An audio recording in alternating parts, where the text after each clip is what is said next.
দুজন আলোচিত, আর তিনজন আলোচিত না, তিনজন হচ্ছে জেলা পর্যায়ের সাংবাদিক যারা আলোচনায় আসেন না, কারণ তাদেরকে দেখানো হয়েছে তাদের বিরুদ্ধে পারিবারিক মামলা হয়েছে, স্থানীয় মামলা হয়েছে, এটা দেখিয়ে তাদেরকে আটকানো হয়েছে।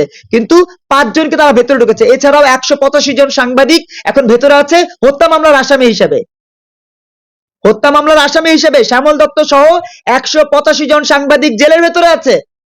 আর তারা বলছে আমাদেরকে মত স্বাধীনতা দিয়েছে।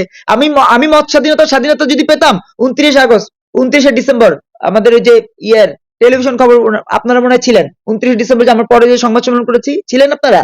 29 ডিসেম্বর যে আমার উপরে হামলা হয়েছে সেটা কি ছিল? একজন সংবাদকর্মী হিসেবে, একজন সচেতন নাগরিক হিসেবে আমি যখন কথা বলেছি, আমাকে হত্যা করার উদ্দেশ্যে তারা আমার উপরে হামলা করেছে। এটা কি মত স্বাধীনতা হয়? আর যদি এইরকম হামলার ঘটনা ঘটে থাকে, তাহলে আমি কেন বলবো না যে 5ই আগস্ট একটা ষড়যন্ত্র ছিল, 5ই আগস্ট শুধুমাত্র এমপি হওয়ার জন্য ছিল? অবশ্যই শতাধিক প্রমাণ আপনাকে আমি দিতে পারবো। ইতিমধ্যে কিন্তু বেশ কিছু প্রমাণ আপনাকে দিয়েছি যে তাদের গ্রামটা সুদখোর গ্রাম। ওই যে মাদানিকে নিয়ে তারা বক্তব্য দিতে গেছে মাহফিলে, ওই মাহফিলে তিনি বলেছেন যে এটা হলো সুদখোর গ্রাম, এই গ্রামে আর সুদ চলবে না, আমার বাবাও সুদ খেত, আমার পরিবারও সুদ খেত, আগামীতে আর সুদ খাবো না, এটা বলে তিনি মাহফিলে ঘোষণা দিয়েছেন। কিন্তু এখনো রেকর্ডেড যে তারা সুদের উপরেই আছে, রেকর্ডেড, খোঁজ নিয়ে দেখতে পারেন এলাকায়। আর কোনো প্রশ্ন আছে কারো?